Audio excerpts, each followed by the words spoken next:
Hey guys, nasubukan nyo na ba yung ganitong klase ng bibingka? Yung bibingka na merong kasamang saging na saba? Nako, kung hindi pa, aba, isubukan nyo itong gagawin nating bibingka with saging na saba dahil talaga namang mas pinasarap at simple lang ang mga sangkap nito. Bali ngayong araw nga po ay gumamit po ako ng 1 cup na rice flour. Naglagay din po ako dito ng half cup of sugar at saka yeast at konting asin. Haluin lamang po itong ating dry ingredients at yung ating pong kompletong dami ng sangkap ilalagay ko na lamang po ulit sa ating comment section. At naglagay na nga rin po ako dito ng gata ng niyog. Haluing mabuti at akin muna po itong isasang tabi. Dahil ihahanda naman po natin itong ating 2 piraso ng hinog na saging na saba. Bali sa isang cup po ng rice flour ay gagamit po tayo dito or mag-a-add po tayo dito ng 2 piraso ng saging na saba. Bali hinog po ito at akin po itong dinurog ng ganito po kapino. At pagkatapos nga po niyan ay ihahalo na po natin ito sa ating bibingka mixture. Haluing mabuti hanggang sa mag-combine po sila ng mabuti. At pagkatapos nga po natin ito mapaghalo ay hahayaan po muna natin ito hanggang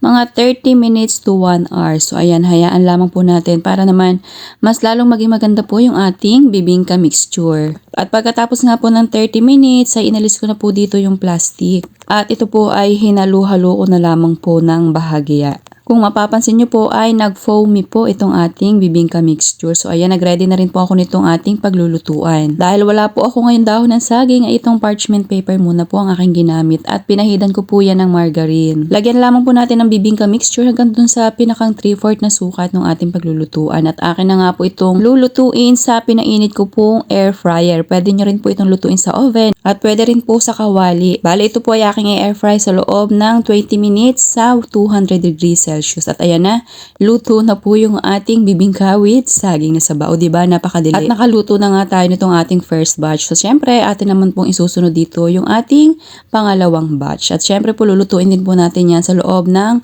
20 minutes sa 200 degrees Celsius. Bale sa ganun po kadami ng mixture or ingredients ay nakagawa po ako dyan ng 5 pirasong bibingka na ganito po kalalaki. Kaya naman ako nag-iisip ka na ipanghahandahan mo sa Pasko at paparating na New Year, aba napakaganda po nitong ihanda. Dahil talaga namang napakasarap at mas lalo nga po siyang sumarap nung nilagyan ko nga po siya ng saging na saba. Yung pinakang texture po nito ay talaga namang napakaganda at yung pinakang tamis niya hindi lamang po nagmumula doon sa asukal yung tamis nitong ating bibingka dahil nga naglagay din po tayo dito ng hinog na saging kaya naman meron pang extra lasa na nakadagdag sarap po dito sa ating bibingka with saging na saba. Kaya naman subukan nyo na rin po yung ganitong klase ng bibingka.